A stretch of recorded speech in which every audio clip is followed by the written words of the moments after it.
नमस्कार। ये आकाशवाणी शिमला है। अब आप राजकुमारी चंदेल से प्रादेशिक समाचार सुनिए। केंद्रीय सूचना व प्रसारण मंत्री अनुराग सिंह ठाकुर ने धर्मशाला स्मार्ट सिटी परियोजना में भविष्योन्मुखी दृष्टिकोण के साथ कार्य करने को कहा है। अनुराग ठाकुर ने आज धर्मशाला में जिला विकास समन्वय व निगरानी समिति दिशा की बैठक की अध्यक्षता करते हुए कहा कि स्मार्ट सिटी परियोजना में धर्मशाला को अगले 100 वर्षों की ज़रूरतों के हिसाब से तैयार किया जाए। उन्होंने कहा कि ऐसी योजनाओं पर कार्य किया जाए जिससे यहाँ वैश्विक स्तर की व्यवस्थाएं खड़ी हो सकें। अनुराग ठाकुर ने इस मौके पर कहा कि केंद्र सरकार ने वर्ष 2023 के बजट में किसान क्रेडिट कार्ड के लिए 20 लाख करोड़ रुपए का प्रावधान किया है। इससे डेयरी, पशुपालन और मत्स्य पालन से जुड़ी गतिविधियों को बढ़ावा दिया जाएगा। उन्होंने अधिकारियों को मोटे अनाज के पोषक तत्वों को देखते हुए स्कूलों में मिड डे मील में मोटे अनाज के उत्पाद शामिल करने पर विचार करने को कहा। उन्होंने अधिकारियों को किसानों की सफलता की कहानियों का प्रमुखता से प्रचार करने और खनन लीज वाले क्षेत्रों में वैज्ञानिक अध्ययन पर भी जोर दिया।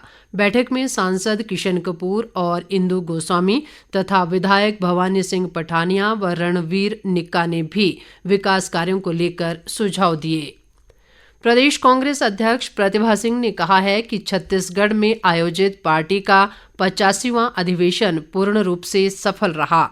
उन्होंने आज एक बयान में कहा कि अधिवेशन में राज्यों के कांग्रेस संगठनों के बारे में जो भी दिशा निर्देश व प्रस्ताव पारित किए गए हैं उन्हें प्रदेश में गंभीरता से लिया जाएगा। प्रतिभा सिंह ने कहा कि महाअधिवेशन में विदेश, राजनीतिक और आर्थिक मामलों पर पारित संकल्पों के अलावा संगठन के विभिन्न मुद्दों पर विस्तार पूर्वक चर्चा की गई। उन्होंने कहा कि अधिवेशन में ये निष्कर्ष निकला कि भाजपा कार्यपालिका, विधायिका और न्यायपालिका को प्रत्यक्ष व परोक्ष रूप से कमजोर करने की कोशिश कर रही है, जो दुर्भाग्यपूर्ण है।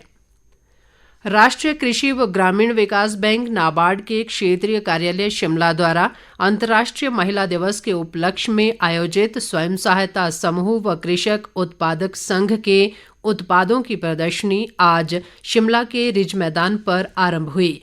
नाबार्ड ने इस प्रदर्शनी का आयोजन कृषक उत्पादक संघों और स्वयं सहायता समूहों के उत्पादों को प्रोत्साहन देने के लिए किया है। ये प्रदर्शनी 3 मार्च तक चलेगी।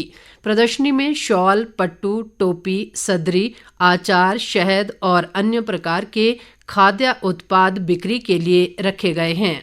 नाबार्ड के क्षेत्रीय महाप्रबंधक डॉक्टर सुधांशु मिश्रा ने बताया कि प्रदर्शनी में प्रदेश भर से 30 स्वयं सहायता समूह और कृषक उत्पादक हिस्सा ले रहे हैं।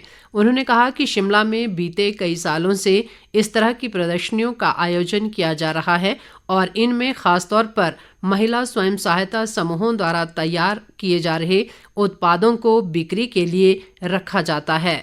मिश्रा ने कहा कि बीते वर्ष दिवाली के मौके पर आयोजित इस तरह की प्रदर्शनी में 35 लाख रुपए का कारोबार हुआ था।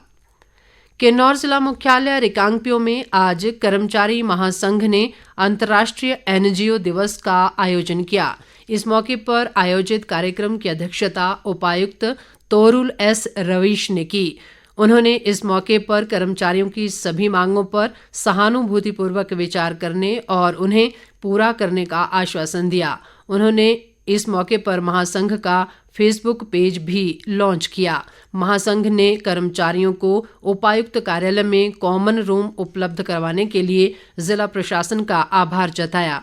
महासंघ ने उपायुक्त कार्यालय में खराब पड़े सेंट्रल हीटिंग सिस्टम को हटाने और राजस्व आवासीय परिसरों की मुरम्मत करने की भी मांग की। ITI जोगिंद्रनगर की कौशल आपके द्वार ऐप स्थानीय लोगों को घर द्वार पर ही सरकारी दरों पर प्लम्बिंग, इलेक्ट्रिकल और ब्यूटिशियन जैसी सुविधाएं उपलब्ध करवा रही है। ITI की प्रधानाचार्य नवीन कुमारी ने बताया कि ITI की ये ऐप गूगल प्ले स्टोर पर उपलब्ध है।